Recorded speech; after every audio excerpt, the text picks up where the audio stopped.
Well, it's autumn now in Finland. Have a lovely crimson weather outside. So, thanks for subscribing. Those who haven't, subscribe please, because that'll help YouTube push my videos further and more people will see them. Decided to do away with this subscribe, like, beep, beep. I don't like all that. I never did, I just did it because everyone else did. So these subscribe panels, they're gone, I've got rid of them. What have I got this week for you? Sorry I've been a bit late, but I'm just crazy busy. I had to go to bed at 7 last night because I'm getting burned out really with all the work and the doing this YouTube and my writing and the magazine stuff, the LinkedIn group. Oh man, there's just too much. I don't know how I've lasted so long. This week I had M3 E92 coupe with the soft close trunk failure. It's about 800-year-old apart, but I managed to take a microswitch out of an F11 trunk switch, cannibalise it a bit, prime it and bond it in place, but have to get the absolute exact orientation, and it's very difficult. If you don't get it right, it won't work. So that basically system works in the sense that when it's at rest, the microswitch is on and pressed. When the trunk locks over and the ratchet pulls turn like this, then it becomes open circuit and kills the ground. And that system is very unusual. You have two switches left and right, you have two motors left and right, and they basically need, the ground is grounded all the time on the left switch. Then that when it when the thing locks over, starts to lock over, it sends a ground to the other switch on the right, which then grounds again and then goes to the junction box, which then sends a signal to activate the locks. So once the catches have locked over, that's when the grounding starts, and then the pawls, which is the motors, which like the hooks which actually do the locking to permanently lock it, that they get fetch the signal from these switches to the junction box, and then junction box will activate the motors. It sounds simple, and it is, but to line the damn switch up was a nightmare, but it saved the guy 800 quid, you know. Then I had a lovely suspension 2-axle system, quite rare, X5 old one, 2001, so it had airbags on the front as well, and it was leaning to one side like this. Dead easy axle rod, just using live data from the new thinktool. So without further ado, let's cut to that. Oh, I've got another bonus one to show you as well, a bit of a scoping of a can this morning, which ended up, well, you'll see. So without further ado, I think now it's time to go to the workshop and do some work. So I'm going to check the CAN bus now, K-CAN. It should be about 4.6 high, 400 millivolts low. I've got it disconnected at the moment. So let's have a look.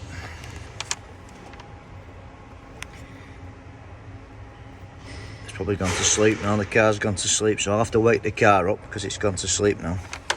So let's do that. Oh, shouldn't have gone to sleep.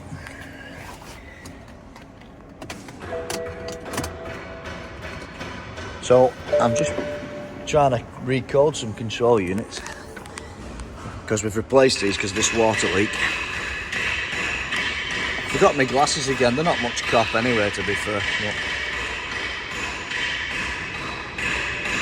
there's no bloody ground there, what's going on at all? Oh, there we go, I was on the wrong one. So the bus is busy there, but you got what?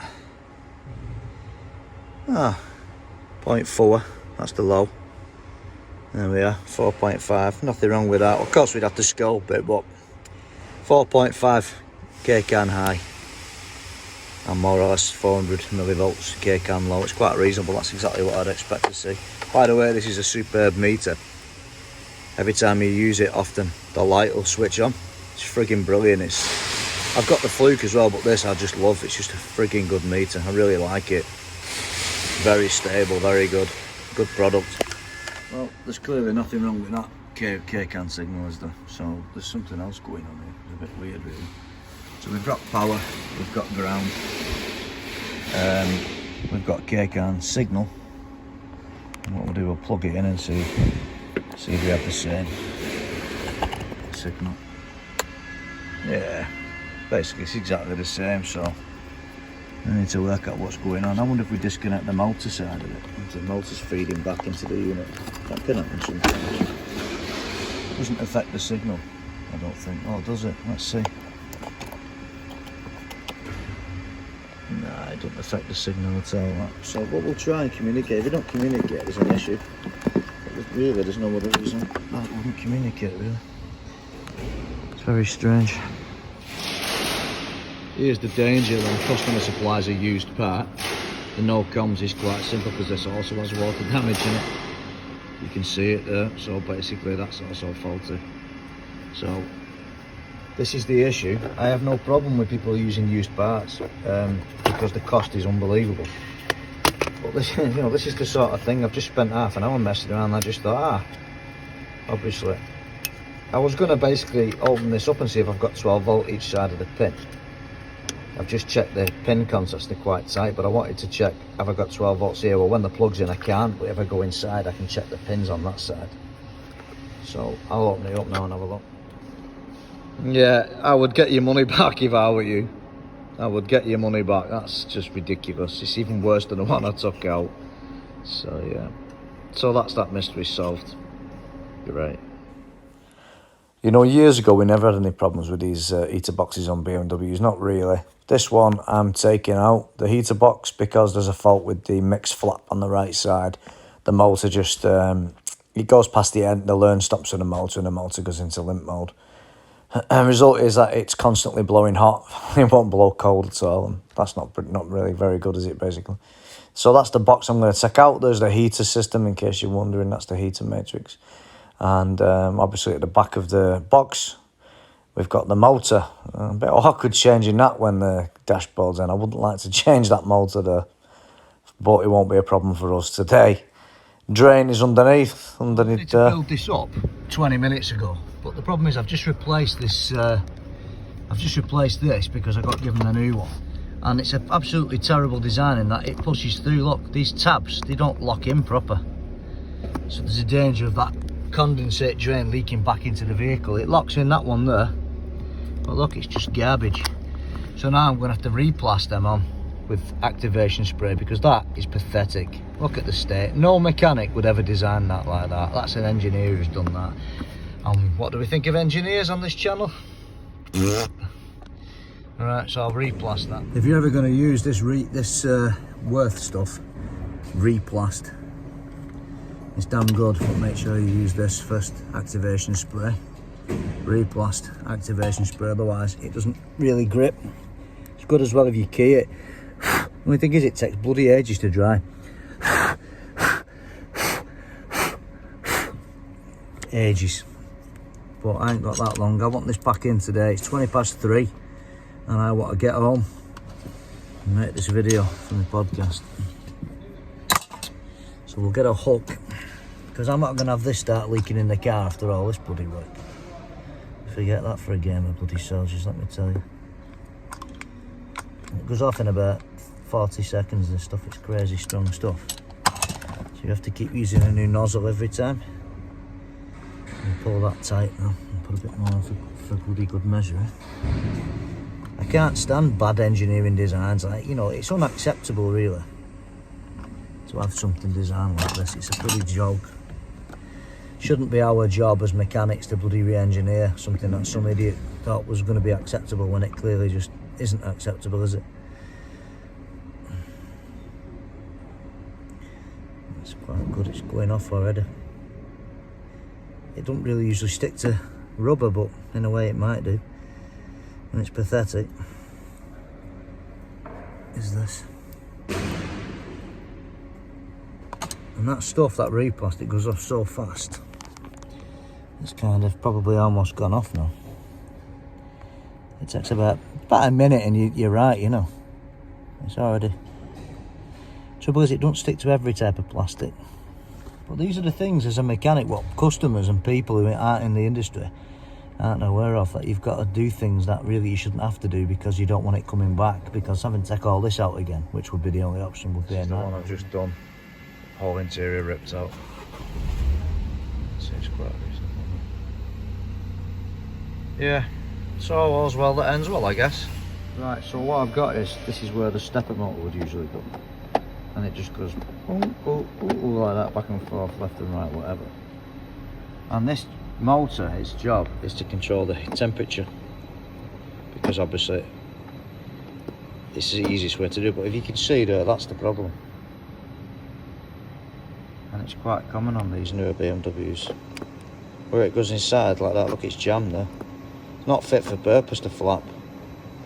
There should be an end stop, and it should stop there, but because it's so weak, when the motor learns its end stop, the stepper motor, instead of stopping there, it does that, goes inside, and then the stepper motor, it detects that resistance there.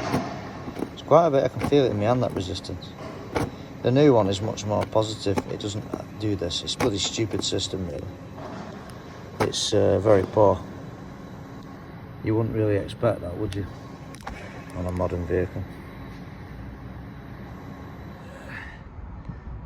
So, I've got an issue with this leaning. That's something I need to look at now. I'm hoping it's going to be something to nothing. It's one of these ones with the front airbags. Look, not protected at all. Not like the more modern ones. The more modern cars are encased in a steel tube. They still leak though. But always the issue with air suspension, especially these front ones, is old car, old valves sticking and leaking. Self-leveling valves. It could be that, but the issue usually is, depending on how you parked, it could be underneath. You've seen them on my other videos. It's a right pain in the ass to get them to leak. On the ramp now, hopefully when the wheels drop a little bit, you might be able to get some spray on and see if it's leaking. And we'll see how we get on with it, really. Let's hope it's alright, kind of thing. Whoa, old school car. I tell you what, they're damn good cars, these old cars, aren't they? Diesel. Nice. I'll tell you something, you might not think they're as good as the later X5s, but I'll tell you what, these are brilliant cars. They're more like a Land Rover or a Range Rover. You've got actually manually selectable light control, which is absolutely fantastic with this all-round air suspension system.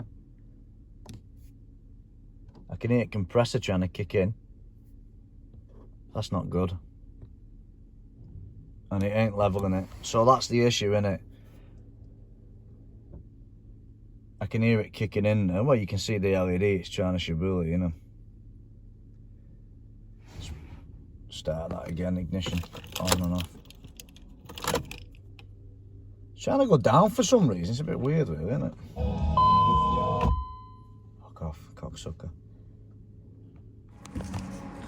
So I guess I'll just spray this on liberally. I'm running out actually, I need to get some more. It looks in good order, this airbag. I think it's going to be something like one of the valves or something. You know, one of the, what helps self-level it. It could be a height sensor. I've had these before when it's been a height sensor fault. Because that, to be fair, if it's done very little mileage since it was done, I don't think it's going to be leaking really. You don't have to put as much as this on as you think either. Well, it's so seized, normally you have to put a spanner and counter hold it, but it's that seized in the ball joint that essentially it can just turn it and it's locking itself off really. That never normally happens. Normally you need to counter hold it here.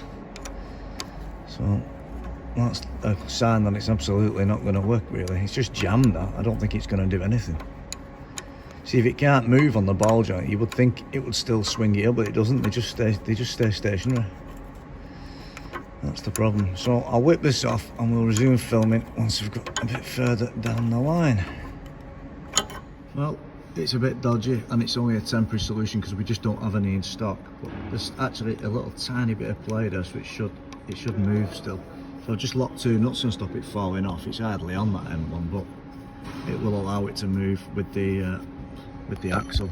It don't look like it, but there's still quite a bit of play on that. It's not tight, they're not tight against that, so it should stop it sinking until the new one comes, the new axle rod comes. So we'll go into the UHC again and we will raise and lower it and see if that works. So let's lower front axle first.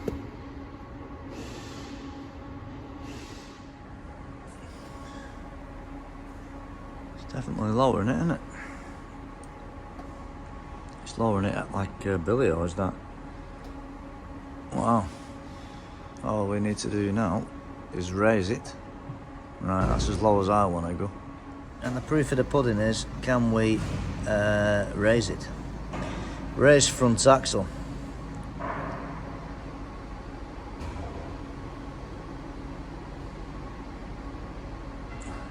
Oh.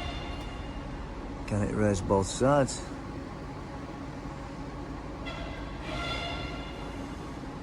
Activation finished. Let's do it again. It's still going up.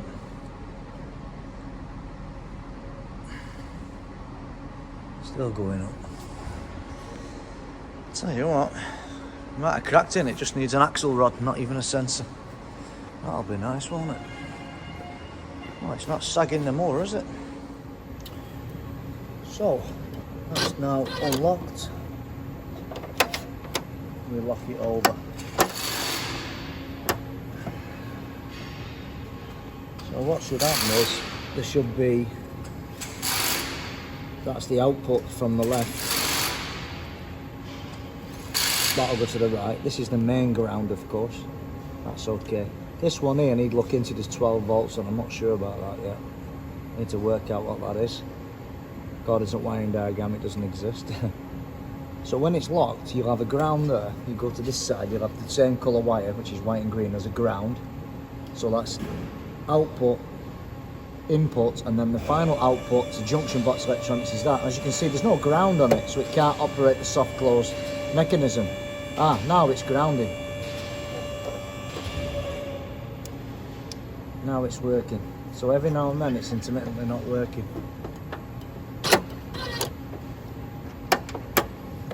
Let's try that again. It's a little bit disconcerting, is that? When that happens, when it's intermittent, can't show you what I mean then, can I? So it stopped working again. So when I put a ground there, it activates, and it's literally just ground on, open and close, it doesn't matter. Put another ground on. Now it's okay. Look.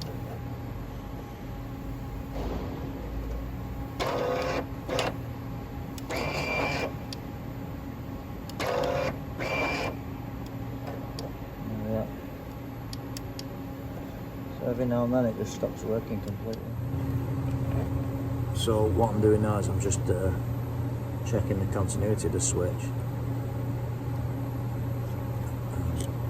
It's just dead, don't do anything. It's like intermittent, the fault. So if we can just replace this one switch, we save €800. Well, the name of it is, actually you'd be amazed, Cherry. It actually has a bunch of cherries there. A Cherry A823. I don't think I'm going to find that anywhere. I've just looked at Barco website and I just can't get anything that even looks the same. Nothing really is going to fit. So I'm wondering, can I open it up? Well, I mean, you probably could at some point, but it's wax sealed. It's a shame. We could probably open it up and see what's up with it inside. You know, it's a moving part though, isn't it, at the end of the day? You can't really fix them.